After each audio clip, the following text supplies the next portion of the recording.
മധുവിന്റെ കുടുംബം, സഹോദരി സരസുവും അമ്മ മല്ലിയും ഒപ്പം സമരസമിതി നേതാവ് മാർസനും പാലക്കാട് നിന്ന് സ്പെഷ്യൽ ഡിബേറ്റിനൊപ്പം ചേരും. അതോടൊപ്പം തന്നെ ആക്ടിവിസ്റ്റുകളും സാമൂഹ്യ പ്രവർത്തകരും, വിദ്യാഭ്യാസ പ്രവർത്തകനായ കെ സുരേന്ദ്രൻ, ഇടത് നിരീക്ഷകൻ അഡ്വക്കേറ്റ് ഹസ്കർ, ആക്ടിവിസ്റ്റ് മൃദുലാദേവി, സാമൂഹ്യ നിരീക്ഷക അഡ്വക്കേറ്റ് ടി മിനി, ഒപ്പം കോൺഗ്രസ് നേതാവ് രാജു പി നായരും നമുക്കൊപ്പം ചേരുന്നു. ആദ്യം ശ്രീ രാജു പി നായർ, മധു വധക്കേസ് അട്ടിമറിക്കാൻ ശ്രമം നടക്കുന്നു എന്നുള്ളൊരു വ്യാജ പ്രചാരണം പല ഭാഗത്തു നിന്ന് അഴിച്ചുവിട്ടു. അങ്ങനെയുള്ളവർക്കുള്ള മറുപടിയാണ് ഈ വിധി എന്നാണ് സർക്കാർ വൃത്തങ്ങൾ, മന്ത്രിമാരടക്കമുള്ളവർ, നേതാക്കൾ അടക്കമുള്ളവർ അവകാശപ്പെടുന്നത്. എന്താണ് പ്രതികരണം കോൺഗ്രസിന്റെ?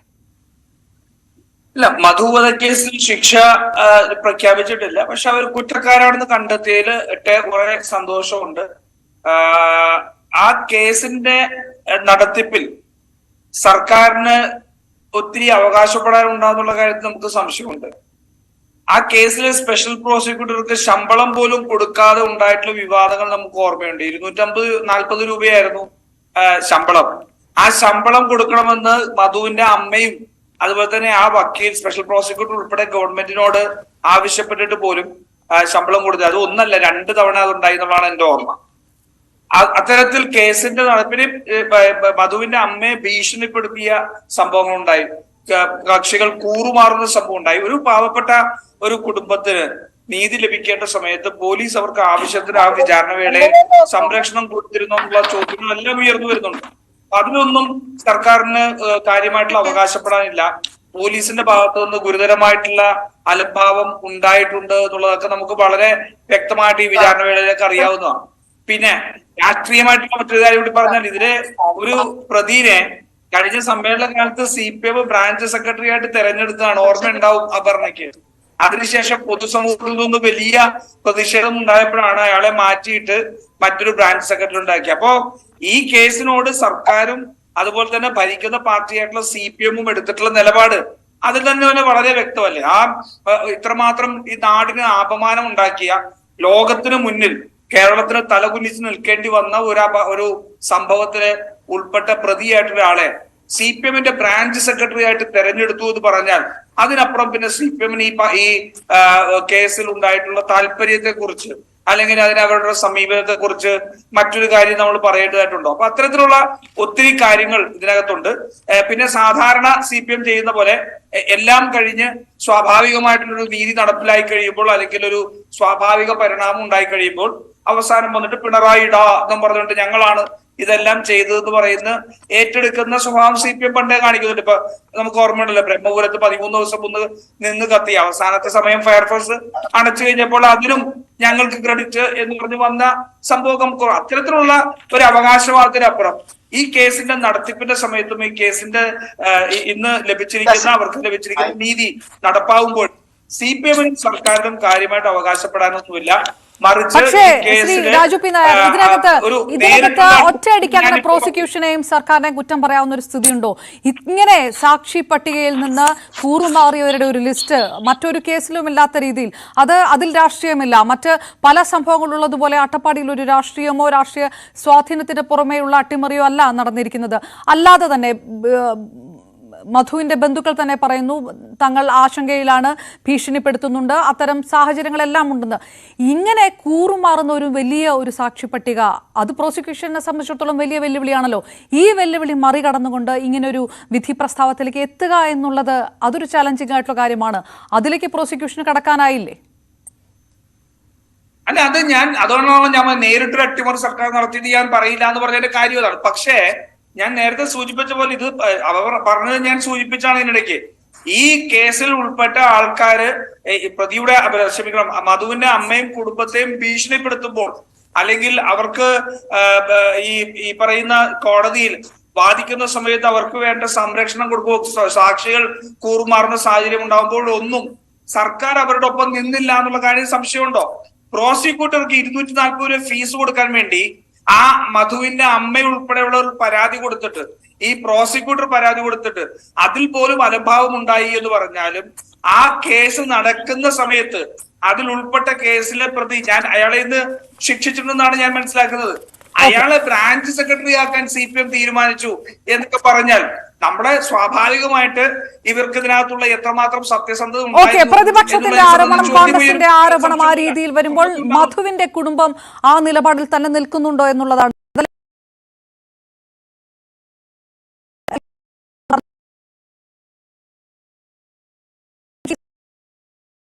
സമരസമിതി നേതാവ് മാർസൻ 3 പേരും പാലക്കാട് നിന്ന് ചേരുമ്പോൾ ആദ്യം സഹോദരി സരസ്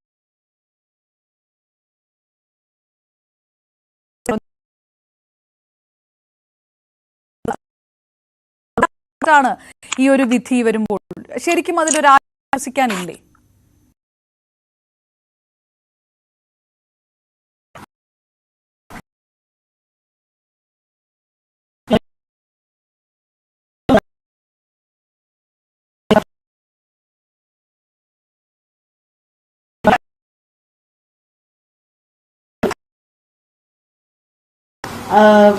അതിന്റെ വേദന എനിക്ക് പറഞ്ഞാൽ നമ്മൾ ഇതുവരെയും കഷ്ടപ്പെട്ടത് 16 പേരും ഇതിൽ കുറ്റക്കാരാണ്.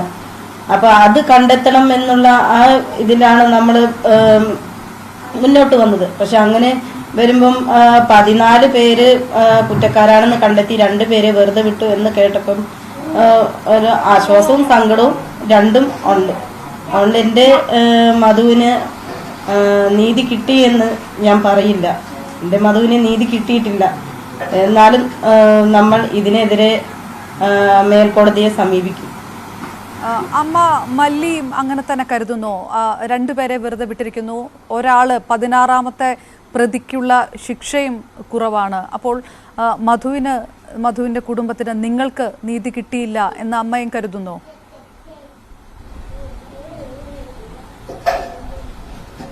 അത് ഫലത്തിന് കരുതുന്നുണ്ട്. എനിക്ക് 16 പേര് കുറ്റക്കാരാണ്. അത് ഞങ്ങൾക്കറിയാം കുറ്റാന്നിട്ട്. അവര് കോടതി എങ്ങനെ തീരുമാനിച്ചുകൊണ്ട് അത്ര ഒന്നും എനിക്ക് ഇല്ല. നാളെ തന്നെ ശരിക്കുള്ള അറിവുള്ളൂ. അതുകൊണ്ട് ഇപ്പം അത്ര ഒന്നും പറയാൻ പറ്റില്ല. എന്നാലേ ഞാൻ ഹൈക്കോടതി ഇപ്പിരിയാൻ തന്നെ പോകുള്ളൂ. 2 കൂടി 16 പേര് ഒരുമിച്ച് നിന്ന് മാത്രമേ പറ്റുള്ളൂ. ഇത് 2 വിട്ടിട്ട് എല്ലാവരും കുറ്റക്കാരാണ്. ഞങ്ങൾക്കറിയാം കുറ്റം എന്നിട്ട് ആൾക്കാരെ പലതും പറയുള്ളൂ. കുറ്റ തന്നെയാണ്. എല്ലാവരും ചവിട്ടിയ ആൾ തന്നെ, എല്ലാം എന്താ തെറി പറഞ്ഞ ആൾ തന്നെ, എല്ലാവരും അങ്ങനെയാണ്. അവര് 2 മാത്രം അത്ര നടു റോഡിൽ വെച്ച് മരിച്ചവനൊക്കെ കുറ്റമില്ല എന്നിട്ട് പറയുന്നുണ്ട്. ഞങ്ങൾ കണ്ടിട്ടില്ല, ആൾക്കാരെ പറഞ്ഞിട്ടുണ്ട്. അത് മാത്രമേ ഉള്ളൂ. എന്നാലും അവൻ കുറ്റ തന്നെയാ. എത്രയോ ജനങ്ങൾ ഇങ്ങനെ ആക്കിയിട്ടിട്ട് അത് ഒന്നും എന്താ നോക്കിയിട്ടില്ല. പരാതി കൊടുക്കൂ, കേസ് വരൂ, ഒന്നും ആവില്ല. അതുകൊണ്ടും ഈ മധുവിൻ്റെ എൻ്റെ മകൻ മധുവിൻ്റെ കാര്യത്തിൽ ആയിക്കോട്ടെ തന്നെ ഞാൻ പോയിട്ട് തന്നെ വരുള്ളൂ. ഞാൻ വിടില്ല. 16 പേര് അങ്ങനെയാണ്. 16 പേർക്കും ശിക്ഷ കിട്ടുന്നത് വരെ പോരാടും.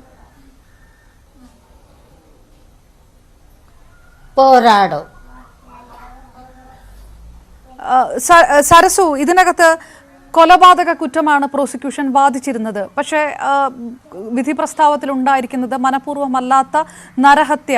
അതാണല്ലോ തെളിഞ്ഞിരിക്കുന്ന കുറ്റം അതാണ്. അപ്പോൾ സ്വാഭാവികമായിട്ട് വിധി വരാനിരിക്കുന്നതേ ഉള്ളൂ. നിങ്ങളും ഉറ്റുനോക്കുകയാണ് അത് ഏത് രീതിയിലുള്ള വിധിയായിരിക്കുന്നു. പക്ഷേ ഇതുവരെ പറഞ്ഞിരിക്കുന്ന വകുപ്പ്, കോടതി അംഗീകരിച്ചിരിക്കുന്ന വകുപ്പ് എന്ന് പറയുന്നത് ഇതാണ്. അതിലും ആ വിഷയത്തിലും ഒരു നീതികേട് സംഭവിച്ചു എന്നൊരു തോന്നലുണ്ടോ?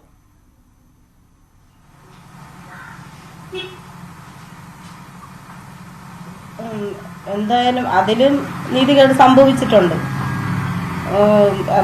വനത്തിനകത്തേക്ക് പ്രവേശിച്ച് അവിടെ നിന്നും മധുവിനെ പിടിച്ച് തല്ലി ചതച്ച് എല്ലാം അവർക്ക് ചെയ്യാവുന്ന രീതിയിലൊക്കെ എല്ലാം ചെയ്ത് കഴിഞ്ഞതിന് ശേഷമാണ് അവർ മധുവിനെ കാട്ടിൽ നിന്നും കൊണ്ടുവരുന്നത്. ഏകദേശം 11 മണിയോടെ അവർ മധുവിനെ വനത്തിൽ പിടിച്ചു വെച്ചിട്ടുണ്ട്.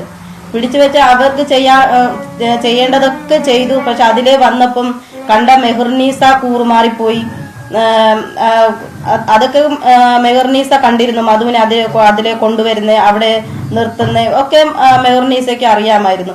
എന്നിട്ടും മെഹർനീസ കൂറുമാറിപ്പോയി. പിന്നെ അതിലെ കൊണ്ടുവന്ന് എന്താ ആക്ഷേപിച്ചും അവർക്ക് വലിയൊരു സന്തോഷത്തിന്റെ ദിനമായിരുന്നു. മധുവിനെ കൊണ്ടുവരുന്ന അന്ന് അവർക്ക് വലിയൊരു ആഹ്ലാദത്തിന്റെയും ദിനമായിരുന്നു. അങ്ങനെ അവിടെ ആടി തിമിർത്തും ഇങ്ങനെ മധുവിനെ വലിച്ചഴച്ച് കൊണ്ടുവരികയാണ് മുക്കാലിലേക്ക്. അങ്ങനെ കൊണ്ടുവരുന്നതിന് ഇടയിലും കുറെ നാടകീയ രംഗങ്ങളൊക്കെ ഉണ്ടായിട്ടുണ്ട്. അങ്ങനെയൊക്കെ ചെയ്തിട്ടാണ് അവര് മുക്കാലി കവലയിൽ തന്നെ എത്തിക്കുന്നത്. അവിടെ വന്നിട്ടും അവര് വെറുതെ ഒന്നും വിട്ടില്ല. ആർക്കൊക്കെ വന്ന് ചോദ്യം ചെയ്യാവോ അത്രയും ആൾക്കാർക്ക് വന്ന് ചോദ്യം ചെയ്യാനും ചെയ്യേണ്ടതൊക്കെ ചെയ്യാനുള്ള ഒരു അവസരം നൽകി കൊടുത്തു. അങ്ങനെ ഭണ്ഡാരത്തിന്റെ അടുത്തേക്ക് കൊണ്ടുപോയി ഇരുത്തി അതിൽ നിന്നും എന്താ ബൈക്ക് ഓടിക്കാൻ അറിയോ എന്നൊക്കെ അവര് ചോദിച്ചിട്ടുണ്ട്. ബൈക്ക് ഓടിക്കാനോ ഗ്യാസിന്റെ ഒരു കാര്യവും മധുവിന് അറിയില്ല.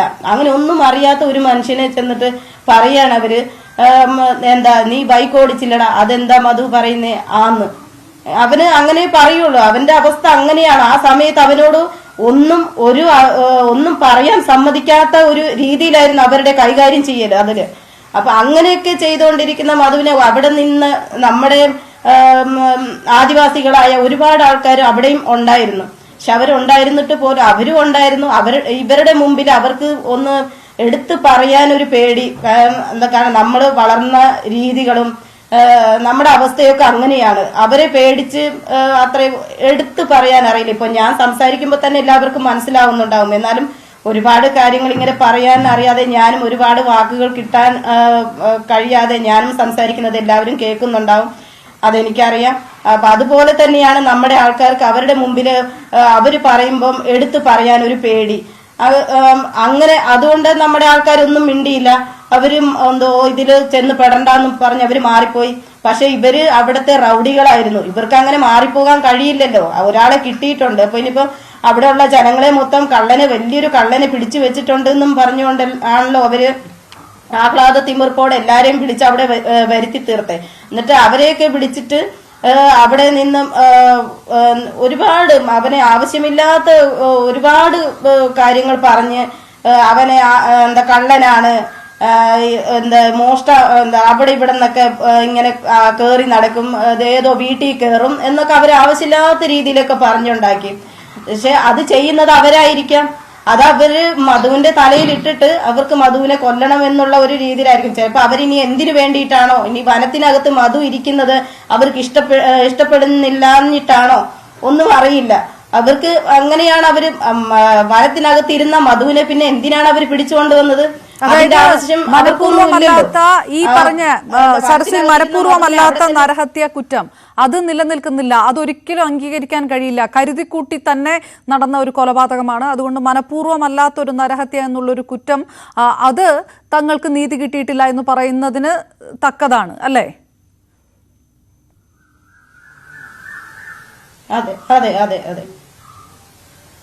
ഓക്കെ, ശ്രീ മാസൻ, അപ്പോൾ നീതി പ്രതീക്ഷിച്ച നീതി അല്ല ഉണ്ടായിരിക്കുന്നത്, അങ്ങനെ ഒരു വിധി പ്രസ്താവമല്ല ഉണ്ടായിരിക്കുന്നത്. വിധി ഇനി എന്താണെങ്കിലും ഇപ്പോൾ വന്നിരിക്കുന്ന വകുപ്പുകൾ അനുസരിച്ച് രണ്ടുപേരെ വെറുതെ വിടുകയും ചെയ്തിട്ടുണ്ട്. നീതി പ്രതീക്ഷിച്ചതുപോലെ കിട്ടിയിട്ടില്ല എന്നാണ് പറയുന്നതെങ്കിൽ അത് ആരുടെ വീഴ്ചയാണെന്നാണ് മനസ്സിലാക്കേണ്ടത്?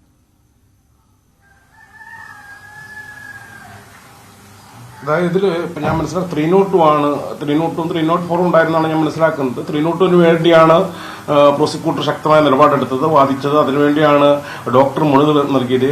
മറ്റേ ഈ പറഞ്ഞതുപോലെ തന്നെ പോസ്റ്റ്മോർട്ടം ചെയ്ത CD കോടതി പ്രദർശിപ്പിച്ചു, അത് മാർക്ക് ചെയ്തു. ഇതൊക്കെ ഈ പറയുന്ന കേസിന്റെ ട്രയൽ ചരിത്രത്തിൽ ജുഡീഷ്യൽ ഹിസ്റ്ററിയിലെ പുതിയ വഴിത്തിരിവുകളാണ്. അതുപോലെ തന്നെ മജിസ്ട്രിയൽ റിപ്പോർട്ട് മാർക്ക് ചെയ്യപ്പെട്ടു. പക്ഷെ എന്നിട്ട് പോലും കോടതി എന്തുകൊണ്ടോ മനഃപൂർവ്വമല്ലാത്ത നരഹത്യക്കാണ് ഇവിടെ കേസെടുത്തത്. ഇവിടെ എനിക്ക് മനസ്സിലാകാത്തത്, ഇപ്പൊ നേരത്തെ പറഞ്ഞതുപോലെ രാവിലെ 11 മണിക്ക് അവിടെ സീൻ എന്താ, 2018 ഫെബ്രുവരി മാസം 22-ാം തീയതി അവിടെ ഈ പറയുന്ന ആണ്ടിളച്ചാൽ എന്ന് പറയുന്ന അവിടെ വണ്ടിക്കടവില് അവിടെ തേക്ക് വെട്ടുന്നതിന് വേണ്ടി ചെന്ന ആളുകളൊന്നും ജോലിയിലാവാതിരിക്കുന്ന സമയത്ത് 3 സാക്ഷികൾ ആ അജുമുടി എന്ന് പറയുന്ന മലയുടെ മുകളിലൂടെ ഒരു മനുഷ്യൻ മിന്നായം പോലെ മാറിപ്പോകുന്ന കാണുകയാണ്. അപ്പൊ ആരാന്നറിയാൻ വേണ്ടി ചെല്ലുമ്പോഴാണ് മധുവാണെന്ന് അറിയുന്നത്. അവരവിടെ നിന്ന് താഴെ വന്നിട്ട് ഈ പറഞ്ഞ മെഹറുന്നിസ എന്ന് പറഞ്ഞ സ്ത്രീ നടത്തിക്കൊണ്ടിരുന്ന ആ ഇവിടെ ഷെഡിൽ ഇവർക്ക് ചായ പറ്റി ഉറക്കം വെച്ച് കൊടുത്തുന്ന ഷെഡിൽ ഇവരൊന്ന് പറയണം നമ്മുടെ മധുവിനെ കൊണ്ട് ഒത്തിരി ആയാലോ ഇവിടെ കാണാൻ പറ്റുമെന്നൊക്കെ പറയുമ്പോൾ ഇത് കേട്ടുകൊണ്ടിരുന്ന രണ്ടാം പ്രതി മരക്കാറ് അപ്പൊ തന്നെ ഫോൺ ചെയ്ത് മുക്കാലിയിലെ പ്രതികളോട് പറയുകയാണ് അവനിവിടെ ഉണ്ട്, ഇപ്പൊ വന്നാൽ പിടിക്കാം. എന്താ മരക്കാരത് മനഃപൂർവ്വം അല്ലാതെ പറഞ്ഞതാണ്, അറിയാതെ പറഞ്ഞു പോയതാണ്. ഇത് അറിഞ്ഞ പ്രതികൾ അവിടെ നിന്ന് ജീപ്പിലും കാറിലും സ്കൂട്ടറിലുമായിട്ട് അവിടെ നിന്ന് ഈ പറഞ്ഞ ഫോറസ്റ്റ് ചെക്ക് പോസ്റ്റ് കടന്ന് റിസർവ് ഫോറസ്റ്റിൽ കടന്നു കഴിഞ്ഞാൽ അത് കുറ്റമാണ്. അതിനുള്ള ഫോറസ്റ്റ് കേസ് ഇപ്പം നിലവിൽ അവർക്ക് വേറെ ഉണ്ടെന്ന് നടന്നുകൊണ്ടിരിക്കുകയാണ്. അപ്പൊ അവർ ഈ വാഹനങ്ങളെല്ലാം വന്ന് ഈ പറയുന്ന മറ്റേ ഭവാനി നദിയുടെ കൈവഴിയുടെ മറുഭാഗത്ത് നിർത്തി ആ പുഴ മുറിച്ചു കടന്ന് ഈ പറയുന്ന അജുമുടിയുടെ മലയുടെ മുകളിലേക്ക് കയറി ആ ഗുഹയിൽ ചെന്ന് മധുവിനെ പിടിച്ചത് ബോധപൂർവമല്ലാതെയാണ്, മനഃപൂർവ്വമല്ലാതെയാണ്, ആകസ്മികമായി സംഭവിച്ചതാണ്. അത് മാത്രമല്ല അവിടെ വരുമ്പോൾ മധു ഉപയോഗിക്കുന്നു അവർ ധരിച്ചിരുന്ന അരിയും ഉപ്പും മുളകും മത്സരം എല്ലാം കൂടെ അടങ്ങിയ ഒരു കിറ്റ്, ഒരു ബിഗ് ഷോപ്പർ അവർ കൊണ്ടുപോയത് ബോധപൂർവമല്ല. അവിടെ നിന്ന് അവനെ പിടിച്ച നിമിഷം മുതൽ ക്രൂരമായ മർദ്ദനങ്ങൾ, അതിക്രൂരമായ മർദ്ദനങ്ങൾ, തലയിൽ വലിയ ചാക്കുകെട്ട് വെച്ച് കൊടുത്ത് അതിക്രൂരമായി മർദ്ദിച്ച് കൈകൾക്ക് ബന്ധിച്ച് നിലത്തിട്ട് ചവിട്ടി അടിച്ച് ആ പുഴയിൽ മുക്കിപ്പിടിച്ച് അവിടെ നിന്ന് ഈ പോരുന്ന വഴികളെല്ലാം അതായത് അവന്റെ ശരീരത്തിൽ ഡോക്ടർ പറഞ്ഞത് 44 ഗുരുതര പരിക്കുകൾ, ഒരു മുറിവ് പോലും ശരീരത്തിന് പുറത്തില്ല, ശരീരത്തിന്റെ അകത്തെ ഓർഗൻസിനാണ് മുറിവ് സംഭവിച്ചത്. ഈ മുറിവ് സംഭവിച്ച ഒരാൾ അത് അകത്തായാലും പുറത്തായാലും നടന്നു കഴിഞ്ഞ് ദീർഘദൂരം നടന്നു കഴിഞ്ഞാൽ മുറിവിന്റെ ഇത് വികസിക്കുകയും മുറിവ് വികസിക്കുകയും രക്തസ്രാവം അത് ശീഘ്രം അതിന്റെ സ്പീഡ് ഈ ഇതെല്ലാം എന്തുകൊണ്ട് കോടതിയെ പൂർണ്ണമായിട്ട് കൺവിൻസ് ചെയ്യാൻ കഴിഞ്ഞില്ല എന്നുള്ള ഒരു വിഷയമാണല്ലോ നിൽക്കുന്നത്. അതുകൊണ്ടാണല്ലോ ആ വിധി പ്രസ്താവം ആ രീതിയിലായത്. അത് ആരുടെ വീഴ്ചയാണ് നിങ്ങൾ കരുതുന്നുണ്ടോ? ഇപ്പോൾ പ്രോസിക്യൂഷൻ ഈ ഭാഗത്ത് സർക്കാരും പ്രോസിക്യൂഷനും നിസ്സംഗരായിരുന്നു എന്നുള്ളൊരു ആരോപണമൊക്കെ പ്രതിപക്ഷത്തിന്റെ ഭാഗത്തു നിന്ന് ഉന്നയിക്കപ്പെട്ടിരിക്കുന്നു. ഇതിനകത്തൊരു രാഷ്ട്രീയം കൊണ്ടുവരാൻ ഉദ്ദേശിക്കുന്നില്ല എങ്കിലും പ്രോസിക്യൂഷൻ ഈ വിഷയത്തിനകത്ത് എങ്ങനെയെങ്കിലും കുറ്റം പറയാനുള്ള ഒരു സാധ്യത കുറവല്ലേ? കാരണം ഇപ്പൊ നിങ്ങൾ തന്നെ പറഞ്ഞതുപോലെ ഇതുപോലെ സാക്ഷികൾ കൂറുമാറിയ ഒരു കേസ് ഉണ്ടായിട്ടില്ല. അപ്പോൾ ആ ഒരു വെല്ലുവിളികളെല്ലാം മറികടന്ന് വേണമായിരുന്നല്ലോ പ്രോസിക്യൂഷന് കേസ് മുന്നോട്ട് കൊണ്ടുപോകാൻ. അതല്ല ഈ പ്രോസിക്യൂട്ടേഴ്സ് പലതവണ മാറി മാറി വന്നത് ഈ കേസിനെ മറ്റൊരു രീതിയിൽ ബാധിച്ചിട്ടുണ്ടെന്ന് നിങ്ങൾ കരുതുന്നുണ്ടോ? അതില് ഇതിനകത്ത് ഇപ്പൊ ഈ പറഞ്ഞ 302 കൊണ്ടുവരാൻ കോടതിയെ കൊണ്ട് അംഗീകരിക്കാൻ കഴിയാതിരുന്നതിൽ പ്രോസിക്യൂഷന് വീഴ്ച പറ്റിയെന്ന് ഞാൻ കരുതുന്നില്ല. കാരണം കേസിൽ ഈ പറഞ്ഞ 120 ദിവസം ട്രയലിൽ ഏകദേശം 80-90 ദിവസവും കോടതിയിൽ പോയി രംഗങ്ങൾ വീക്ഷിക്കുകയും പ്രോസിക്യൂട്ടറുമായിട്ട് രാജേഷ് മേനോനുമായിട്ട് നിരന്തരം കമ്മ്യൂണിക്കേറ്റ് ചെയ്തിട്ടുള്ള ഒരാളാണ് ഞാൻ. അപ്പൊ അതുകൊണ്ട് തന്നെ അദ്ദേഹം കഠിനമായി ശ്രമിച്ചിട്ടുണ്ട്. അവിടെ ഞാൻ പറഞ്ഞു ഡോക്ടറുടെ മൊഴി, മജിസ്ട്രേറ്റ് റിപ്പോർട്ട്, അതുപോലെ പോസ്റ്റ്മോർട്ടം ചെയ്ത അതിന്റെ പോസ്റ്റ്മോർട്ടം CD, ഇതെല്ലാം 302 സാധൂകരിക്കാൻ വേണ്ടി അദ്ദേഹം നടത്തിയ ശ്രമങ്ങളാണ്. ഒപ്പം തന്നെ ഈ കൂറുമാറിയ ആളുകൾ തിരിച്ചു പിടിക്കുന്നത് അദ്ദേഹം ചാർജ് എടുത്ത സമയത്ത് തന്നെ അദ്ദേഹം ആദ്യം ചെയ്തത് പാലക്കാട് സ്പീഷ്യൽ നാസാറായിട്ട് ബന്ധപ്പെട്ടുകൊണ്ട് ഇതിനൊരു മോണിറ്ററിംഗ് സെൽ ഉണ്ടാക്കുകയായിരുന്നു. ആ മോണിറ്ററിംഗ് സെല്ലിലെ സൈബർ വിംഗ് കൃത്യമായി നിരീക്ഷിച്ചനുസരിച്ചാണ് സാക്ഷികളെ പ്രതികൾ നിരന്തരം ബന്ധപ്പെടുന്നുണ്ടെന്നും അപ്പോൾ അത് ജാമ്യവ്യവസ്ഥയ്ക്ക് ലംഘനമാണെന്ന് മനസ്സിലാക്കിയിട്ടാണ് ഈ സാക്ഷികളുടെ ട്രയലിനിടയിൽ തന്നെ അവരുടെ ജാമ്യം റദ്ദ് ചെയ്തുകൊണ്ട് അവർ റിമാൻഡിലേക്ക് പോകുന്നത്. അപ്പൊ പ്രോസിക്യൂഷൻ ഇപ്പൊ ഞാൻ പറയും പ്രോസിക്യൂഷന്റെ ഭാഗത്ത് നിന്ന് 302 എത്തിക്കാനുള്ള സംഗതികളെല്ലാം ചേർത്ത് നടന്നിട്ടുണ്ട്. ഒപ്പം തന്നെ നമുക്ക് അതിനേക്കാൾ ഗൗരവമുള്ളൊരു സാധനം അട്രോസിറ്റി. രണ്ടുപേരും ഇതിൽ നിന്ന് വിട്ടുപോയി. ഇതിൽ ആദിവാസിയാണ് മധു. ഈ 16 പ്രതികളും ആദിവാസി ദളിത് വിഭാഗത്തിൽപ്പെടുന്ന ആളുകളല്ല. അപ്പൊ തീർച്ചയായിട്ടും അത്തരത്തിലൊരാളെ ഇതുപോലെ ഈ പറഞ്ഞ രാവിലെ മുതൽ സംഘം ചേർന്ന് ഈ പറഞ്ഞ കെട്ടിവലിച്ച് ആൾക്കൂട്ട മർദ്ദനത്തിന് വിധേയനായി അല്ലെങ്കിൽ ആൾക്കൂട്ട വിചാരണയ്ക്ക് വിധേയനായി ഈ പൊക്കാലിൽ കൊണ്ടുവന്നു എന്നത് തന്നെ അട്രോസിറ്റി ചാർജ് ചെയ്യാൻ പര്യാപ്തമാണ്. ഇപ്പൊ ഒഴിവാക്കി എന്ന് പറഞ്ഞ അബ്ദുൽ കരീം എന്താ കള്ള എന്ന് ചോദിക്കുന്നത് തന്നെ അട്രോസിറ്റിക്ക് ചാർജ് ചെയ്യാൻ പര്യാപ്തമാണ്. അപ്പോൾ അട്രോസിറ്റി എന്തുകൊണ്ടാണ് വേണ്ടതിൽ കോടതി ശ്രദ്ധിക്കാതെ പോയത് എനിക്കറിയില്ല. അതും ജഡ്ജ്മെന്റ് കിട്ടിയാലേ നമുക്ക് പറയാൻ പറ്റുള്ളൂ. പിന്നെ സർക്കാരിന്റെ ഭാഗത്തു നിന്ന് ഈ പറഞ്ഞ ഈ കേസ് 4 വർഷത്തോളം നീണ്ടുപോയതിന്റെ പ്രധാന ഉത്തരവാദിത്വം സർക്കാർ തന്നെയാണ്.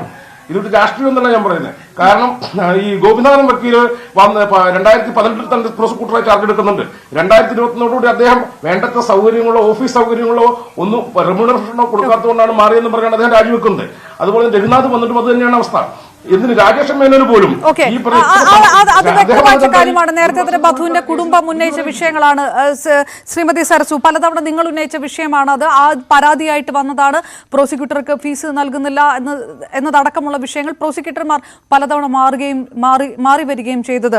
ഈ വലിയ രീതിയിൽ ഉണ്ടായ ഒരു കാലതാമസം, ഈ 5 വർഷത്തോളം ഈ വിചാരണ നീണ്ടുപോകുക എന്നുള്ളത് ഈ കേസിനെ ആ രീതിയിൽ ബാധിച്ചിട്ടുണ്ട്. അത് നീതി കിട്ടുന്നതിലേക്ക്, കൃത്യമായ നീതി കിട്ടുന്നതിലെ അത് ബാധിച്ചിട്ടുണ്ട് എന്ന് കരുതുന്നുണ്ട് സരസു?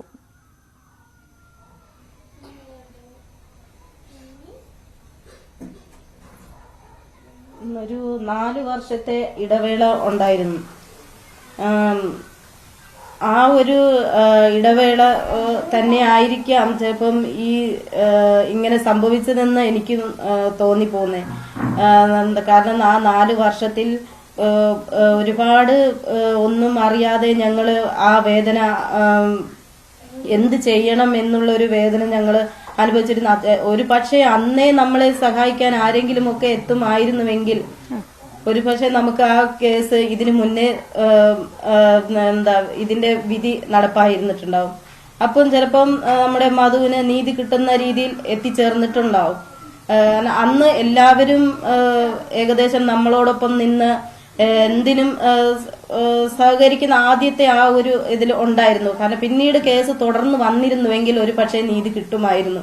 ഇത് ഈ ഒരു 4 വർഷത്തെ പക്ഷേ പോലീസിന്റെ ഭാഗത്ത് നിന്ന് സർക്കാരിന്റെ ഭാഗത്ത് നിന്ന് ഒക്കെ വേണ്ട സമയത്ത് പിന്തുണ കിട്ടിയില്ല എന്നുള്ളൊരു പരാതി ഉണ്ടോ പോലീസിന്റെ ഭാഗത്തു നിന്നാണെങ്കിൽ? ഇപ്പോൾ നേരത്തെ മറ്റ് ഈ സാക്ഷികളുടെ ഭാഗത്തു നിന്ന് പ്രതികളുടെ ഭാഗത്തു നിന്ന് എല്ലാം ചില ഭീഷണികളൊക്കെ ഉണ്ടായിരുന്നു എന്നുള്ള പരാതിയൊക്കെ നിങ്ങളുടെ ഭാഗത്തു നിന്നുണ്ടല്ലോ.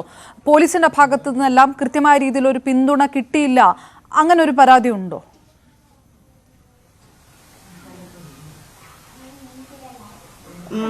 നമ്മൾ പോലീസിനെ അറിയിക്കുമ്പോൾ ഒക്കെ ഞങ്ങൾക്ക് അതിൻ്റെതായ സഹായങ്ങളൊക്കെ അവർ ചെയ്തു തന്നിട്ടുണ്ട്. നമ്മൾ ഈ 4 വർഷത്തിൽ നമ്മൾ അത്രയും നമുക്കൊന്നും അറിയാത്തത് കൊണ്ട് നമ്മൾ എന്ത് ചെയ്യണം എന്നുള്ള രീതിയിലായിരുന്നു, എന്ത് ചെയ്യണമെന്നറിയാതെ ഞങ്ങൾ വീട്ടിലിരിക്കുമായിരുന്നു. അന്ന് ആരോടൊക്കെ പോയി കാല് പിടിച്ചു ഈ കേസ് എന്തായി എന്നൊന്ന് പറഞ്ഞു തരാമോ എന്നൊക്കെ ഞങ്ങൾ പോയി ചോദിച്ചിരുന്നു. പക്ഷെ അവർ നോക്കാം എന്നുള്ള മറുപടി അല്ലാതെ പിന്നീട് ഒരു കാര്യവും അതിനെക്കുറിച്ചൊന്നും പറയുന്നില്ല. പ്രോസിക്യൂട്ടറെ ബന്ധപ്പെടാൻ സാധിക്കാത്ത ഒരു അവസ്ഥയുണ്ടായിരുന്നു. ഇങ്ങനെയൊക്കെ വന്നപ്പം എനിക്ക് എന്തായാലും സർക്കാരും നമ്മളെ കൈവിട്ടല്ലോ എന്നുള്ള ഇത് തോന്നിയിരുന്നു. പിന്നീട് കോടതി പ്രോസിക്യൂട്ടർ എവിടെ എന്നുള്ളൊരു ചോദ്യം വന്നതിന് ശേഷമാണ്, മാധ്യമങ്ങൾ വീട്ടിലേക്ക് വന്നതിന് ശേഷമാണ് ഞങ്ങൾ അറിയുന്നത് പ്രോസിക്യൂട്ടർ കോടതിയിൽ ഹാജരാവുന്നില്ല എന്നുള്ള കാര്യം. അപ്പം അത് വന്നതിന് ശേഷമാണ് സർക്കാരിന്റെ നല്ല പിന്തുണ നമുക്ക് കിട്ടാൻ തുടങ്ങിയത്. അതിനു മുമ്പ് സർക്കാരിൻ്റെതാണേലും സംഘടനയാണേലും രാഷ്ട്രീയക്കാരാണേലും ആരുടെയും ഒരു സഹായവും ഇല്ലാതെയാണ് ഞങ്ങൾ ഇരുന്നത്. ഇപ്പോഴും ആ രീതിയിലുള്ള ഒരു ഭീഷണികൾ ഇപ്പോൾ വീണ്ടും ഈ പോരാട്ടത്തിലേക്ക് കടക്കുകയാണ് എന്ന് പറയുന്നു. പൂർണ്ണമായി നീതി കിട്ടുന്നവരെ പോരാട്ടത്തിലേക്ക് കടക്കുമെന്ന് പറയുമ്പോൾ ഈ നേരത്തെ നിങ്ങൾ ഭയപ്പെട്ടതുപോലെയുള്ള ഭീഷണികൾ, ആ ആശങ്കകളൊക്കെ അങ്ങനെ തന്നെ തുടരും എന്നുകൂടി ഭയപ്പെടുന്നുണ്ടോ?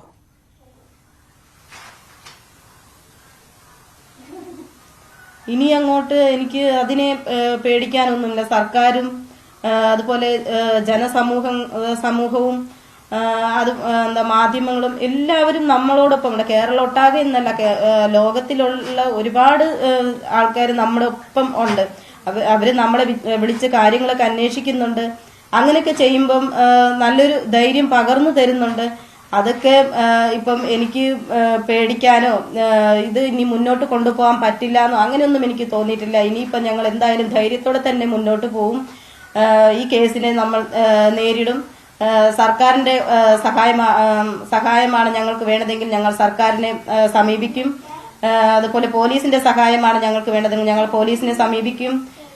അപ്പൊ എല്ലാവരുടെയും പിന്തുണയും പ്രാർത്ഥനയും ഞങ്ങൾക്കൊപ്പം ഉണ്ട് എന്നുള്ള ഇതിൽ തന്നെ ഞങ്ങൾ മുന്നോട്ട് പോകും.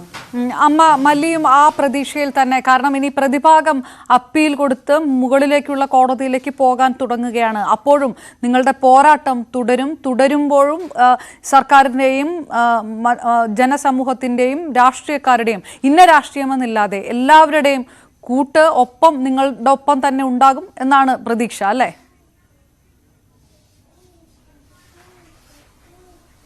എനിക്ക് അങ്ങനെയാണ്.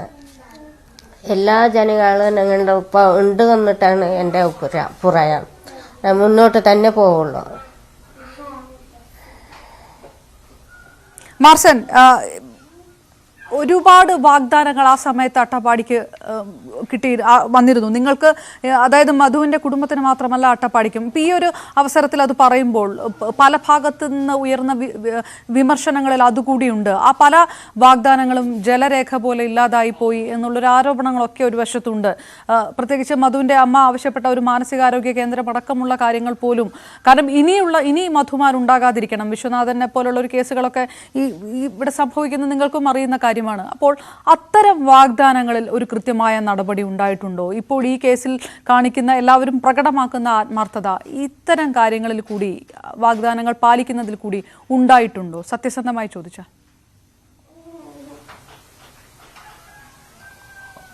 എന്റെ നിരീക്ഷണം ഇപ്പൊ ഞാൻ ഈ ഏകദേശം ഫെബ്രുവരി മുതൽ ജനുവരി 29 മുതൽ ഈ കുടുംബത്തോടൊപ്പം ഉണ്ട്.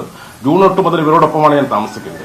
ഏകദേശം ഒരു വർഷത്തോളം ആ പ്രദേശത്ത് താമസിച്ച ഒരാളെന്നുള്ള രീതി എന്റെ നിരീക്ഷണ അഭിപ്രായത്തിൽ പറഞ്ഞാൽ അട്ടപ്പാടിയെ സംബന്ധിച്ച് സർക്കാരിന്റെ ഭാഗത്ത് നിന്ന് ഒരുപാട് അലംഭാവങ്ങളും അവഗണനകളും ഉണ്ടെന്ന് തന്നെ പറയേണ്ടി വരും. ഏറ്റവും ചെറിയൊരു ഉദാഹരണം പറഞ്ഞാൽ മല്ലിയമ്മയുടെ ചേച്ചി കുറുമ്പിയമ്മയുടെ വസ്തു വളക്കുന്നതായിട്ട് ബന്ധപ്പെട്ട് താലൂക്കിന് സർവേറെ കൊണ്ട് നടപ്പിക്കുന്നതിന് വേണ്ടി ഞങ്ങളോട് അപേക്ഷ കൊടുത്തു. അപ്പോൾ അവർ കരടച്ചിട്ട് വരാൻ പറഞ്ഞു. കരടയ്ക്കാൻ വേണ്ടി നമ്മൾ കൂടെ പോകേണ്ട കാര്യം അവരോട് പോകാൻ പറഞ്ഞു. അവിടെ ചെന്ന സമയത്ത് ആ വില്ലേജ് ഓഫീസർ പാടവഴി വില്ലേജിൽ മുൻപിരുന്ന വില്ലേജ് ഓഫീസർ പറയുകയാണ് കര അടക്കണമെങ്കിൽ ഭൂമി വന്ന് കാണണമെന്ന്. അതിനുശേഷം ഇവർ 2-3 പ്രാവശ്യം അവിടെ പോയതിനു ശേഷം അയാൾ അവരോട് പറയുകയാണ് അങ്ങനെ നിങ്ങൾ താലൂക്കിൽ നിന്ന് ആളെ കൊണ്ട് നടപ്പിക്കണ്ട, ഏതെങ്കിലും നാട്ടുകാരെ കൊണ്ട് നടപ്പിക്കാം. അപ്പൊ ഇതൊന്നും തിരിച്ച് പ്രതികരിക്കാൻ പറ്റാത്ത ശരി സാറിന് പറഞ്ഞു പോരുവാണ്. പിന്നെ നമ്മൾ ഇടപെട്ടത് എത്തിച്ചിട്ടുണ്ട്. അപ്പൊ ഞാൻ പറയുന്നത് അട്ടപ്പാടിയെ സംബന്ധിച്ച് വളരെ കൃത്യമായ ഇടപെടലുകളും കൃത്യമായ ബോധവൽക്കരണങ്ങളും സർക്കാരിന്റെ ഭാഗത്തുനിന്നുണ്ടാവണം. അതുപോലെ തന്നെ ഞാൻ അവിടെ ശ്രദ്ധിച്ച മറ്റൊരു സംഭവമാണ് അലഞ്ഞിരിഞ്ഞ് നടക്കുന്ന മാനസിക രോഗികൾ ഒരുപാട് പേര്, അതും നല്ല പഠിച്ച കുട്ടികൾ. ഇപ്പൊ മല്ലിയമ്മയുടെ തന്നെ സ്വന്തത്തിലുള്ള ഒരു സഹോദരിയുടെ മകൻ രാജേന്ദ്രൻ എന്ന് പറയുന്ന ആള് അയാൾ D.Pharm പഠിച്ച് അവസാന വർഷം കടന്ന് അവസാന പരീക്ഷയുടെ തൊട്ട് തലേന്ന് മാനസികഭ്രാന്തി ബാധിച്ച് മടങ്ങുകയാണ്. മധു ഈ പറയുന്ന 2002 വരെ ഒരു കുഴപ്പമില്ലായിരുന്ന പയ്യൻ 17-ാം വയസ്സിൽ പുതുപ്പരിയാരത്ത് ITDP-യിൽ അവിടെ ITDP വിട്ടവരുടെ കൂടുതൽ കാർപ്പൻട്രി പഠിക്കാൻ പോയ മധു 3 മാസം കഴിഞ്ഞ് മാനസിക രോഗിയായി വരികയാണ്. അഗളിത്തെരുവിൽ ഇപ്പോൾ അലിഞ്ഞു നടക്കുന്ന ഒരു മുത്തു എന്ന് പറയുന്ന ഒരു മാനസിക രോഗി ഇന്ന് 10 വരെ പഠിച്ചെന്ന് പറഞ്ഞു. വല്യമ്മയുടെ ഊരായ കടുകുമണ്ണൂരിലെ പെൺകുട്ടി, ആ പെൺകുട്ടി സ്കൂളിൽ സ്റ്റുഡൻസ് കെയർ പോലീസിലൊക്കെ നന്നായിട്ട് പ്രവർത്തിച്ചിരുന്ന മിടുക്കിയായ കുട്ടിയാന്ന് പറയപ്പെടുന്നത്. ഞാൻ കാണുമ്പോൾ ഇങ്ങനെ ഭ്രാന്തി പിടിച്ച് ഓടുകയാണ്. അപ്പൊ ഇതിന്റെയൊക്കെ പിന്നിൽ അട്ടപ്പാടിയെ സംബന്ധിച്ച് സർക്കാർ പറയുന്ന വാക്കുകൾക്കപ്പുറം വളരെ സജീവമായ ഒരു ശ്രദ്ധ ഉണ്ടാകേണ്ടതാണ്. അതുപോലെ തന്നെ ഈ ഒരു സമയത്ത് കൂടിയല്ലേ അത്തരം ചില കാതലായ പ്രശ്നങ്ങൾ പരിഗണിക്കപ്പെടുന്നുണ്ടോ എന്നുള്ള ചോദ്യം കൂടി പറഞ്ഞു. വളരെ പെട്ടെന്ന് ഞാൻ തിരികെ എത്താം. മധുവിന്റെ അമ്മ മല്ലിയും സഹോദരി സരസും സമരസമിതി നേതാവ് മാർസനും നമുക്കൊപ്പം വളരെ പെട്ടെന്ന് ഒരു ചെറിയ ഇടവേളയ്ക്ക് ശേഷം വളരെ പെട്ടെന്ന് തന്നെ 3 പേരിലേക്ക് തിരികെ എത്താം. വീണ്ടും മധുവിന്റെ അമ്മ മല്ലിയും സഹോദരി സരസുവും സമരസമിതി നേതാവ് മാർസനും നമുക്കൊപ്പം ചേരുന്നു. വിഷയത്തിനകത്ത് സരസു നേരത്തെ മാർസൻ പറഞ്ഞു നിർത്തിയ വിഷയം അതായിരുന്നു. ഇതിൻ്റെ കാതലായിട്ടുള്ള ചില വിഷയങ്ങളുണ്ട്, അതെല്ലാം പരിഹരിക്കണമെന്നും പരിശോധിക്കണമെന്നും ഒക്കെ അമ്മ മല്ലിയ അടക്കമുള്ളവർ ആവശ്യപ്പെട്ടതാണല്ലോ. ഒരു മാനസികാരോഗ്യ കേന്ദ്രം സ്ഥാപിക്കണമെന്നതടക്കം. തൽക്കാലത്തേക്ക് ഒരു പുനർജീവന കേന്ദ്രം ഉണ്ടാകുന്നു, അതിൻ്റെ കാര്യങ്ങൾ കൃത്യമായി പ്പിലാകുന്നില്ല. അതായത് വലിയ പ്രശ്നങ്ങൾ നിങ്ങളുടെ വിഭാഗത്തിൻ്റെ ആ വലിയ രീതിയിൽ അഭിമുഖീകരിക്കേണ്ട പ്രശ്നങ്ങളിലേക്ക് എല്ലാം കടക്കും, എല്ലാത്തിലും പരിഹാരം ഉണ്ടാകും എന്നുള്ള വാക്കുകളൊക്കെ വെറുതെ ആയിപ്പോയി എന്ന് തോന്നുന്നുണ്ടോ?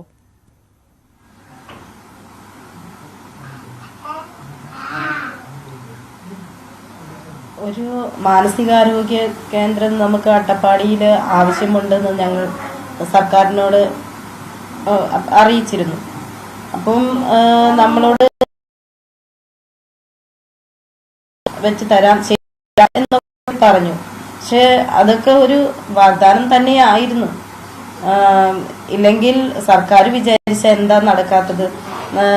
എന്താ ഇപ്പം സർക്കാർ നമ്മളെ ഇപ്പം സഹായിക്കാൻ നമ്മളോടൊപ്പം നിന്ന് ഞങ്ങളെ സഹായിക്കുകയും അങ്ങനെയൊക്കെ ചെയ്തപ്പം ഈ കേസിൽ വന്ന മാറ്റവും അതുപോലെ അങ്ങനെയൊക്കെ ചെയ്തിരുന്നുവെങ്കിൽ അതുപോലെ തന്നെ ആ മാനസികാരോഗ്യം എപ്പോഴേ അവിടെ പണിതിട്ടുണ്ടാവും.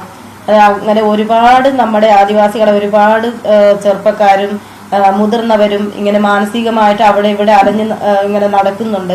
അവരെയൊക്കെ സംരക്ഷിക്കണമെങ്കിൽ അവിടെ എന്തായാലും ഒരു മാനസികാരോഗ്യ കേന്ദ്രം അത്യാവശ്യമാണ്. അത് എന്തായാലും ഞാൻ സർക്കാരിനോട് അപേക്ഷിക്കുകയാണ്. ഇതുപോലെ അവര് നാളെ അവരെയും കൊണ്ടുപോയി തല്ലിച്ചതച്ച് കൊന്നു കളയില്ലേ? അപ്പൊ അതുകൊണ്ട് അങ്ങനെ ഒരു ഇത് വരുത്തരുത്. ഈ ലോകത്ത് ഇങ്ങനെ കേരളത്തില് ഇത് നാണക്കേടാണ്. അപ്പം എന്തായാലും ഈ കേരളത്തിൽ ഇങ്ങനെ ഒരു സംഭവം ഉണ്ടാവാൻ പാടില്ലാത്തതാണ്. അതുകൊണ്ട് സർക്കാരിനോട് ഞാൻ അപേക്ഷിക്കുകയാണ്, അവിടെ ഒരു മാനസികാരോഗ്യ കേന്ദ്രം ഞങ്ങൾക്ക് നിർമ്മിച്ചു തരണം. നമ്മുടെ ആൾക്കാരെ രക്ഷിക്കണം, അതേ ഉള്ളൂ. നമ്മുടെ ആൾക്കാരിൽ നിന്ന് ഒരുപാട് ആൾക്കാർ അവിടെ അലഞ്ഞു നടക്കുമ്പോൾ ഞാൻ പലപ്പോഴും ആലോചിച്ചിട്ടുണ്ട്. നമ്മൾ ഇതേക്കുറിച്ച് നമ്മൾ സർക്കാരിനോട് പറഞ്ഞിരുന്നു, നമുക്കൊന്നും ചെയ്ത് തന്നിട്ടില്ല എന്ന് ആലോചിച്ചിരുന്നു ആ സമയങ്ങളിലൊക്കെ. എന്നിട്ട് അവരെ കാണുമ്പോൾ അവർ വന്ന് ചെറിയൊരു സംഖ്യ നമ്മളോട് ചോദിക്കാറുണ്ടായിരുന്നു. അങ്ങനെയൊക്കെ ആകുമ്പോൾ ഞാൻ എൻ്റെ കയ്യിൽ എന്താ ഉള്ളേ 10 രൂപയാണെങ്കിൽ 10 രൂപ ഞാൻ എടുത്ത് കൊടുക്കുമായിരുന്നു. കാരണം എനിക്ക് എൻ്റെ മധു അനുഭവിച്ച വേദനയും അവൻ പട്ടിണി കിടക്കണ്ട എന്ന് ഞാൻ എന്തൊക്കെ ചെയ്തിട്ടുണ്ടാവോ എല്ലാ കഴിയുന്ന സഹായം ഞാൻ അവർക്കും ചെയ്യുന്നുണ്ട്. എൻ്റെ അമ്മയുടെ ചേച്ചിയുടെ മോൻ അവൻ നല്ല വിദ്യാഭ്യാസമുള്ള ആളാണ്. അവനും ഇങ്ങനെ അവിടെ ഇവിടെ പാക്കുളത്തും മുക്കാലിക്കും ഒക്കെ ഇങ്ങനെ തേരാപ്പാര അങ്ങോട്ടും ഇങ്ങോട്ടും തുടിക്കും ഒക്കെ അങ്ങോട്ട് നടക്കും. അപ്പോഴും ഞങ്ങൾ പറയും, ദൈവമേ അതിൽ കൂടെ ഒന്നും നടക്കല്ലേ, അവൻ പോയല്ലോ അതുപോലെ നിന്നെയും ചിലപ്പം കൊന്നു കളയും ഇവന്മാരല്ലേ. കാരണം ഇത്ര അവർക്ക് ശിക്ഷ ലഭിക്കാതിരിക്കാൻ വേണ്ടിയിട്ടുള്ള എല്ലാ തന്ത്രങ്ങളും അവർ ഉപയോഗിച്ചിട്ടുണ്ട്. അങ്ങനെ ചെയ്യുന്ന ആൾക്കാരെ, ഈ സാധാരണക്കാരായ നമ്മളൊന്നും അവരുടെ അത്രയും എത്തില്ല, അതുകൊണ്ട് നീ അങ്ങോട്ടൊന്നും ചെല്ലല്ലേ എന്നൊക്കെ ഞാൻ അവനോട് ഞാൻ അപേക്ഷിച്ചിട്ടുണ്ട്. അപ്പൊ അവൻ പറയും, ഇല്ല ഞാൻ അങ്ങോട്ടൊന്നും പോണില്ല, നമ്മുടെ ആൾക്കാർ അവിടെ ഉണ്ടല്ലോ അവരുടെ വീട്ടിലേക്കാണ് എന്ന് പറഞ്ഞിട്ട് പോകുന്ന രംഗവും പാപ്പളത്ത് കൂടെ നടക്കുന്ന രംഗവും ഞാൻ ഇടയ്ക്കിടയ്ക്കൊക്കെ കാണാറുണ്ട്. അതുകൊണ്ട് ദയവായി നമ്മുടെ ആൾക്കാർ അങ്ങനെ അലഞ്ഞു നടക്കാതെ അവർക്കൊരു മാനസികാരോഗ്യ കേന്ദ്രം അവിടെ ഞങ്ങൾക്ക് നിർമ്മിച്ചു തരണം എന്ന് ഞാൻ സർക്കാരിനോട് അപേക്ഷിക്കുകയാണ്. അമ്മ മല്ലി, ഇത് പരാതിയായിട്ടല്ല ഇപ്പോഴും സർക്കാരിനോട് പറയുന്നത്, ഇതൊരു അപേക്ഷ പോലെയാണ്. അതായത് ഇതുവരെയുള്ള പിന്തുണയിൽ വലിയ പരാതിയിലേക്ക് നിങ്ങൾ കടക്കുന്നില്ല, അങ്ങനെ ഒരു പരാതിയല്ല, ഉള്ള പിന്തുണയ്ക്ക് നിങ്ങളൊരു നന്ദി പറയുന്നു, കൂടുതൽ സഹായങ്ങൾ ഞങ്ങൾക്ക് തരിക എന്നുള്ളൊരു അഭ്യർത്ഥന കൂടി വെക്കുന്നു. അതല്ലാതെ ഒരു പരാതിയോ പരിഭവമോ ഇല്ല ഭരണകൂടത്തിനോടോ സർക്കാരിനോടോ ആരോടും, അല്ലേ?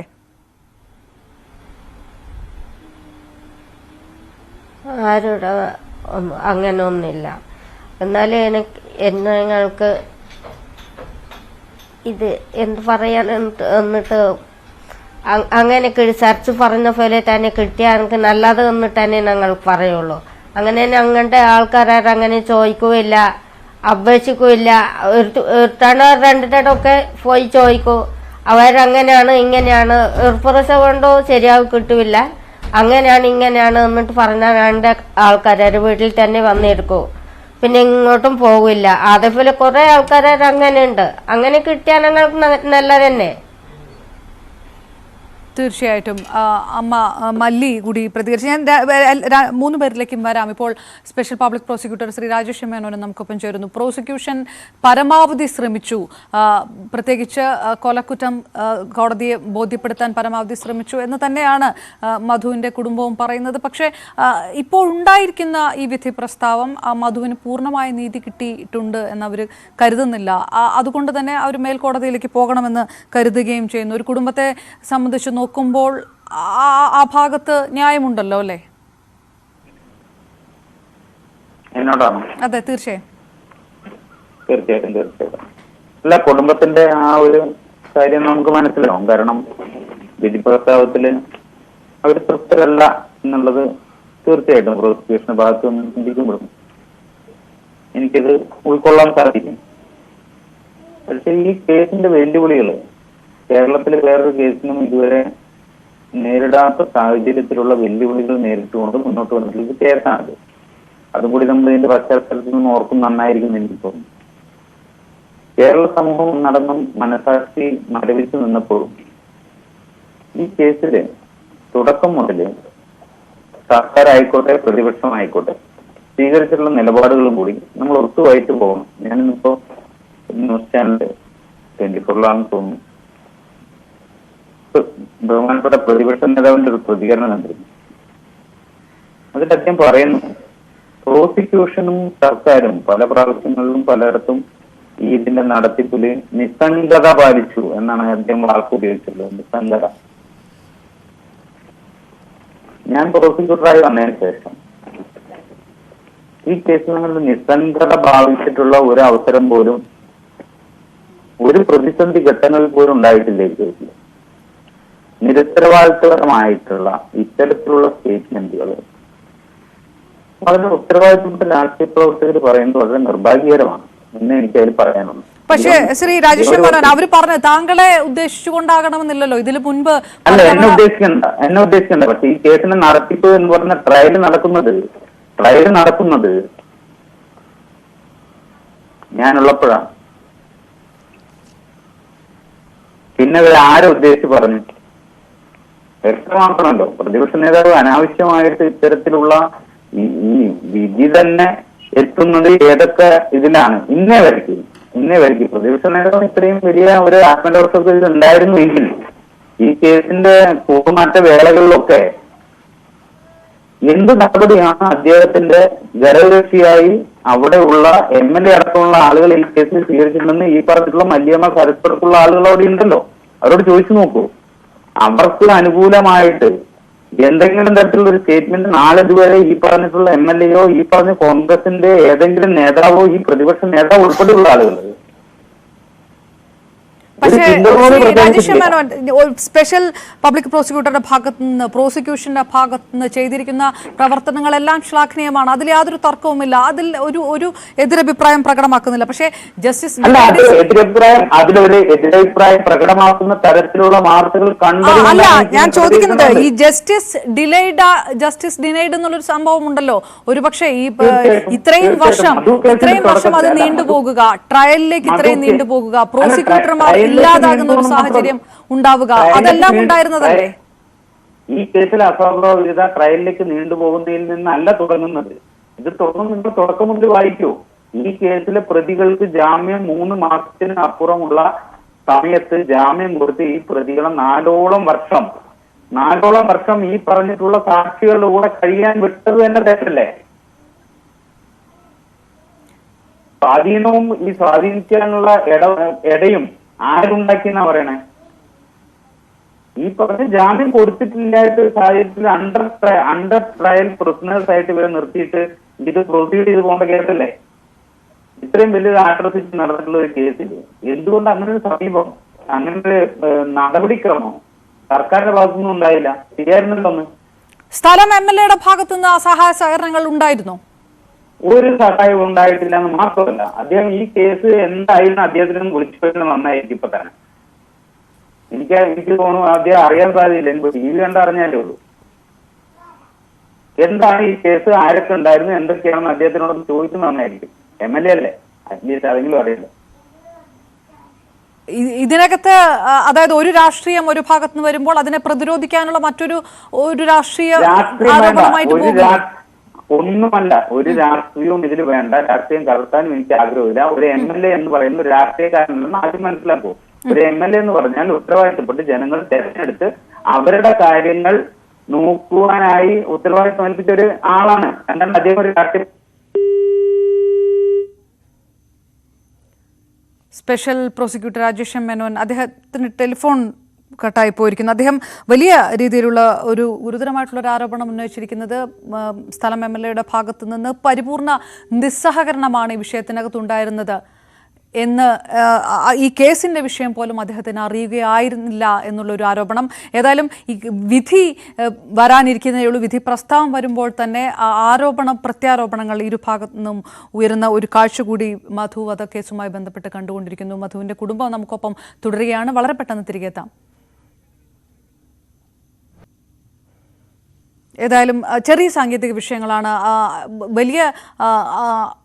വലിയ രീതിയിൽ ഉറ്റുനോക്കിയിരുന്ന ഒരു കേസ്, അതിൻ്റെ വിധി പ്രസ്താവം ഉണ്ടായിരിക്കുന്നു. വിധി പ്രസ്താവത്തിൽ തൃപ്തിയില്ല എന്നും മധുവിൻ്റെ അമ്മ മല്ലി നമുക്കൊപ്പം വീണ്ടും തുടരുന്നു.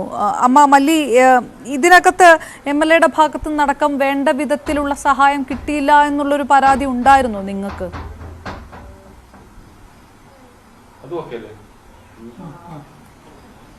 കേൾക്കാമോ അമ്മ മല്ലി? കേൾക്കാമോ? കിട്ടി അല്ല എന്താ ഏക്കവലാൻ കേൾക്കുന്നുണ്ട് പറഞ്ഞോളൂ.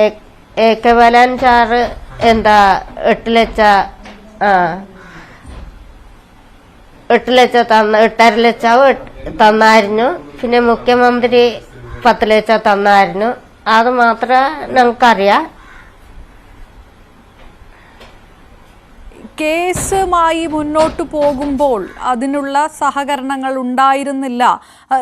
സഹോദരി സരസു കേൾക്കാമെന്ന് കരുതുന്നു. സരസു, അങ്ങനെ ഒരു ആരോപണം പ്രോസിക്യൂട്ടറുടെ ഭാഗത്തു നിന്നുണ്ടാവുക, ഇതിനകത്ത് രാഷ്ട്രീയമൊന്നും കൊണ്ടുവരണ്ട, എങ്കിലും എല്ലാ ആൾക്കാരുടെയും സഹായ സഹകരണങ്ങൾ നിങ്ങൾക്ക് ആവശ്യമുണ്ടല്ലോ. അപ്പോൾ അതല്ലാത്ത രീതിയിൽ ഒരു നിസ്സംഗത അവരുടെ ഭാഗത്തു നിന്നുണ്ടായി എന്നുള്ളൊരു പരാതി ഉണ്ടോ?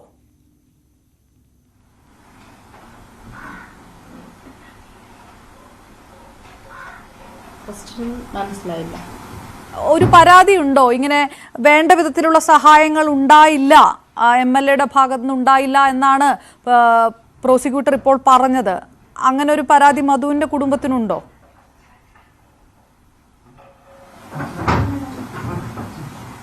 സഹായം ഉണ്ടായിരുന്നില്ല. അത് ഞങ്ങൾക്ക് തുടക്കത്തിൽ നമ്മളെയൊക്കെ വന്നു കണ്ടു പോയി. പിന്നീട് എവിടെന്നെങ്കിലും കണ്ട അപ്പോൾ സംസാരിക്കും. അതല്ലാതെ വേറെ ഒരു സഹായങ്ങളൊന്നും ഉണ്ടായിരുന്നില്ല. ശ്രീ മാർസറും ഇതിനകത്തൊരു രാഷ്ട്രീയം കാണണ്ട, എങ്കിലും ഇത്തരം ചില ആരോപണങ്ങൾ കഴമ്പില്ലാത്തതിന് കാരണം ഇതാണ്, ഇങ്ങനെ ചെയ്യേണ്ട സമയത്ത് പല കാര്യങ്ങളും ചെയ്തിട്ടേ ഇല്ല എന്നാണ് ശ്രീ രാജേഷ് മേനോൻ പറഞ്ഞു നിർത്തുന്നത്. സ്വാഭാവികമായിട്ട് നിങ്ങളോട് അദ്ദേഹം അങ്ങനെ തന്നെ പറഞ്ഞിട്ടുണ്ടാവണമല്ലോ.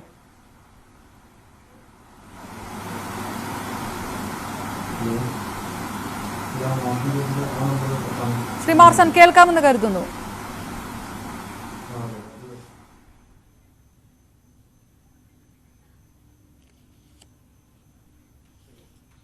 ഓക്കെ, ചെറിയ സാങ്കേതിക വിഷയമാണ്. മാർസലിലേക്ക് വരാൻ ഞാൻ ഒന്നുകൂടെ സഹോദരി സരസുലേക്ക്. സരസു, നമ്മൾ ഈ രണ്ടുപേരെ വിട്ടയച്ചതിലുള്ള ഒരു അതൃപ്തിയാണ് നിങ്ങൾ പറഞ്ഞത്. അത് ശരിയല്ല, അതിൽ നിങ്ങൾക്ക് വിഷമമുണ്ട്, നിങ്ങൾ മേൽക്കോടതിയിലേക്ക് പോകുമെന്നുള്ളത്.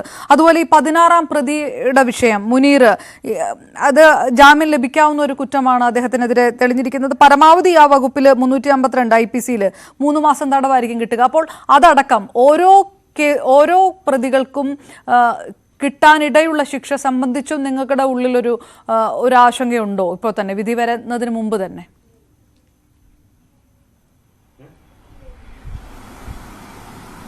ഞങ്ങൾക്ക് ആശങ്ക ഉണ്ടായിരുന്നോ എന്ന് ചോദിച്ചു കഴിഞ്ഞാൽ ഉണ്ടായിരുന്നു. ഇങ്ങനെ വെറുതെ വിടുക എന്നുള്ളതൊന്നും ഞങ്ങൾ പ്രതീക്ഷിച്ചേ ഇരുന്നില്ല. പിന്നെ ഈ മുനീർ എന്ന് പറയുന്നയാള് പുറകിൽ നിന്ന് ചവിട്ടുന്നത് മാത്രമേ ആ വീഡിയോയിലുള്ളൂ.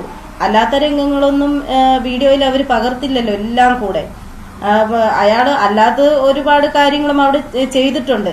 എന്നിട്ട് ആ ഒരു തെളിവ് വെച്ചിട്ട് മാത്രം അയാൾക്ക് ഇത്രയും 3 മാസത്തെയാണ് അത്രയും ഒരു കുറ്റക്കാരാണെന്ന് പറഞ്ഞിട്ട് അവര് പറഞ്ഞത് ഞങ്ങൾക്ക് സന്തോഷമുണ്ട്. കുറ്റക്കാരാണ് എന്ന് മുനീറിനെയും അതുപോലെ 14 പ്രതികളെയും ഉൾപ്പെടുത്തി പറഞ്ഞതുണ്ട്. എന്നാൽ ആ 14-ലാണല്ലോ ഈ മുനീറും ഉൾപ്പെടുന്നത്. അപ്പോൾ ഈ മുനീറിനും ഒരു കുറഞ്ഞ ശിക്ഷയാണ്. കാരണം കുറഞ്ഞ ശിക്ഷയൊന്നുമല്ല മുനീറൊക്കെ അനുഭവിക്കേണ്ടത്. അവരൊക്കെ അവിടുത്തെ റൗഡികളാണ്. മുനീർ, നജീബ്, അങ്ങനെ ഒരുപാട്, സതീഷ്, ഒരുപാട് ആൾക്കാരുണ്ട്.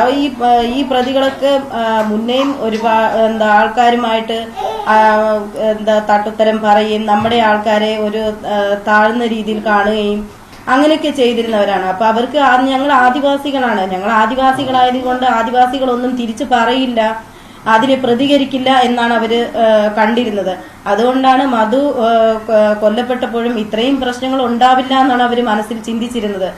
എന്നാൽ അവര് ചെയ്ത ക്രൂരതകൾ അറിഞ്ഞതിന് ശേഷം നമ്മള് മിണ്ടാതെ നിൽക്കും. കാരണം നമ്മുടെ സഹോദരനെയാണ് നഷ്ടപ്പെട്ടത്. അവർക്കൊന്നും പോയിട്ടില്ല, അവരുടെ ആരും നഷ്ടപ്പെട്ടിട്ടൊന്നുമില്ല. അത്രയും വേദന അനുഭവിച്ച് മധു മരിച്ചു എന്ന് നമ്മൾ അറിഞ്ഞപ്പോൾ ഉണ്ടായ ഞങ്ങൾ എത്രത്തോളം ഞങ്ങൾ വേദന അനുഭവിച്ചോ അതുപോലുള്ള വേദന അവരനുഭവിക്കണം. കാരണം ഇതുപോലെ ഇനി ഒരാൾക്കും ഇതുപോലെ ഒരു അവസ്ഥ വരരുത് എന്നുള്ള രീതിയിലാണ് ഞങ്ങൾ പ്രതീക്ഷിച്ചിരുന്നത്.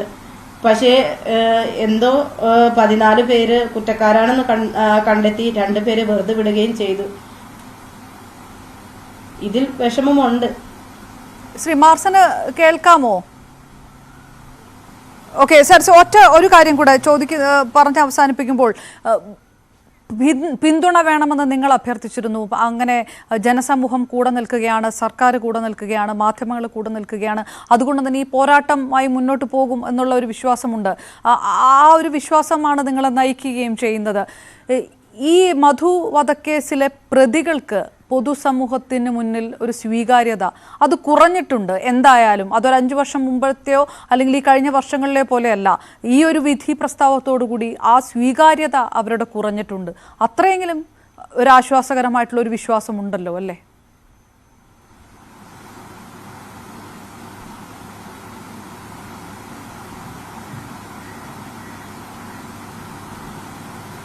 സരസു കേൾക്കാമോ?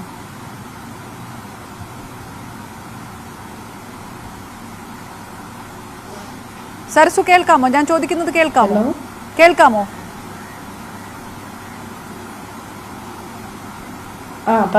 മധുവിനെ കൊലപ്പെടുത്തിയ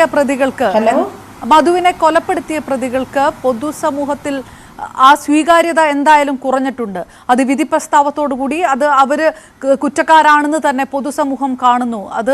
അതൊരു വലിയൊരു ആശ്വാസകരമായിട്ടുള്ള ഒരു കാര്യം കൂടിയാണ്. എങ്ങനെ പറയുമ്പോഴും വിധി ഏത് രീതിയിൽ വന്നാൽ പോലും അങ്ങനെ ഒരു വിഷയം ഇതിനകത്തില്ലേ?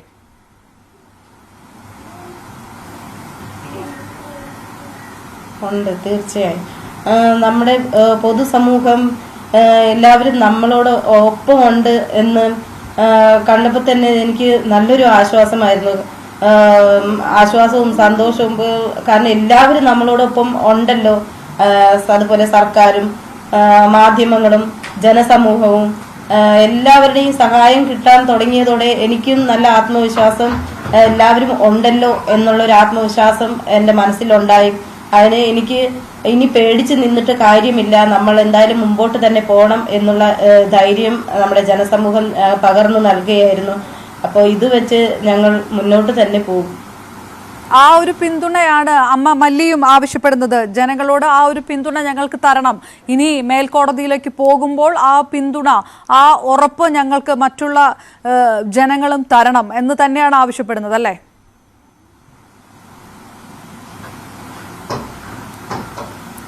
അങ്ങനെയാണ്. ഇതേ പിന്തുണ എല്ലാ ലോകത്തിലെ ജനങ്ങൾ അവരോട്ട് എൻ്റെ പിന്തുണ ആയിരുന്നു. അതുപോലെ തന്നെ ഞാൻ വിചാരിക്കുന്നുണ്ട്.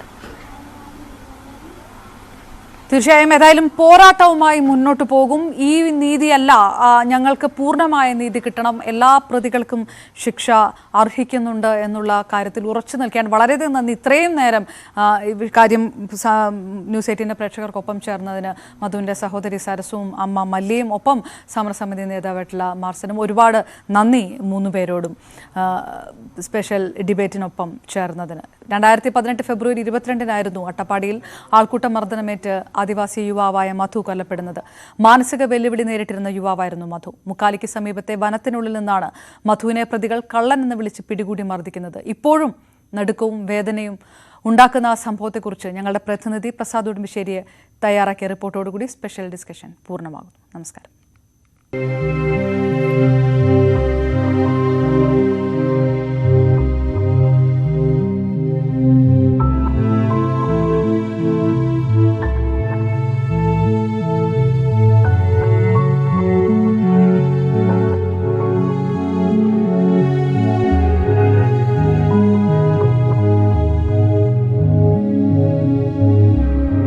എനിക്ക് പുറകിൽ കാണുന്ന ഈ മലയാണ് അജമല. ഇതിന് താഴെയുള്ള ആണ്ടിയാളച്ചാല എന്ന ഭാഗത്തു നിന്നുമാണ് മധുവിനെ പ്രതികൾ പിടികൂടുന്നത്.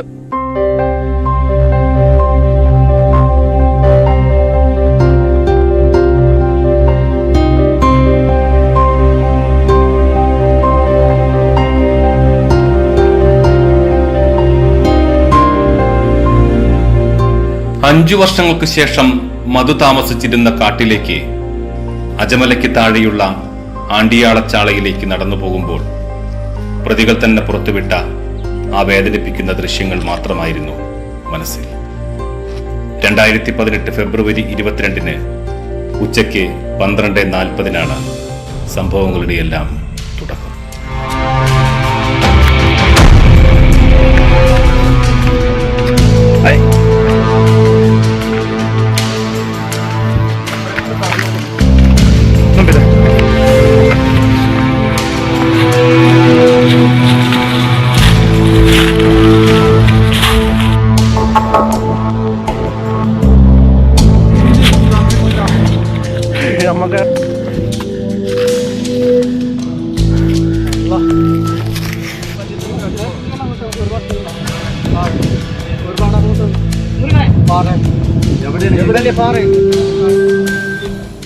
അജമുടിക്ക് താഴെ ആണ്ടിയാളച്ചാല എന്ന് പറയുന്ന വനപ്രദേശമാണിത്.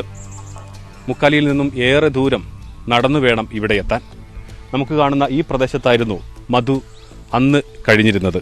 ഇവിടെ നിന്നുമാണ് മധുവിനെ കൈകൾ കൂട്ടിക്കെട്ടി മുക്കാലിയിലേക്ക് പ്രതികൾ നടത്തിക്കുന്നത്.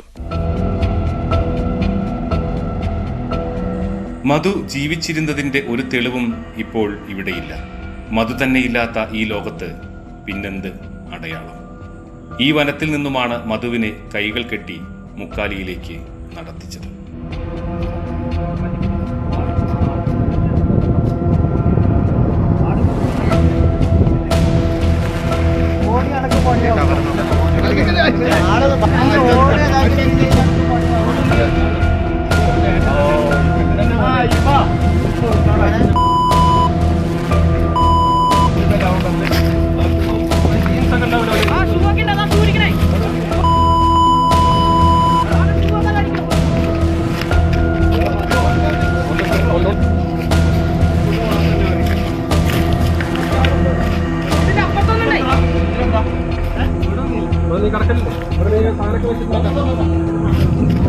അപ്പുറത്തെ കൂടെ കണ്ടെങ്കിൽ ഞെട്ടുകൊണ്ടേ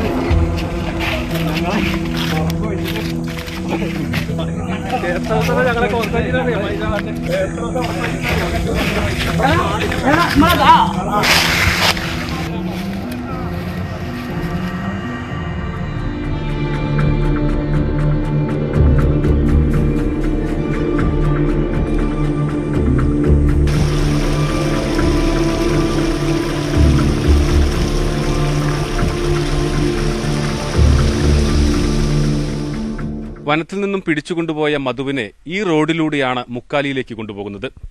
ആനവായി ഫോറസ്റ്റ് സ്റ്റേഷനാണ്. ഈ ആനവായി ഫോറസ്റ്റ് സ്റ്റേഷന് മുന്നിലൂടെയാണ് കൊണ്ടുപോകുന്നത്. ഇവിടെ കാണുന്ന ഈ CCTVയിൽ കൊണ്ടുപോകുന്ന ദൃശ്യങ്ങൾ പിന്നീട് പോലീസ് കണ്ടെത്തിയിരുന്നു. വിചാരണ വേളയിൽ സാക്ഷി വിസ്താരത്തിലെല്ലാം ഈ ദൃശ്യങ്ങൾ ഈ കേസിൽ വളരെ നിർണായക വഴിത്തിരിവാകുമെന്ന് തന്നെയാണ് പ്രോസിക്യൂഷൻ കരുതുന്നത്. നമുക്ക് കാണാം, ഈ ചെക്ക് പോസ്റ്റ് എല്ലാം തന്നെ കടന്നാണ് മുക്കാലിയിലേക്ക് കൊണ്ടുപോയിട്ടുള്ളത്. ആ സമയത്ത് വനംവകുപ്പിന്റെ ജീവനക്കാർ, ഈ സമയത്തുണ്ടായിരുന്ന ജീവനക്കാർ പലരും പിന്നീട് സാക്ഷി വിസ്താരവേളയിൽ കൂറുമാറിയതെല്ലാം വലിയ വിവാദമായിരുന്നു. കള്ളനെന്ന് വിളിച്ച് മധു താമസിച്ച സ്ഥലത്തു നിന്നും കണ്ടെടുത്ത അരിയും സാധനങ്ങളുമെല്ലാം ചാക്കിലാക്കി അത് മധുവിന്റെ ചുമലിൽ വെച്ച് നൽകി പ്രതികൾ മുക്കാലിയിലേക്ക്.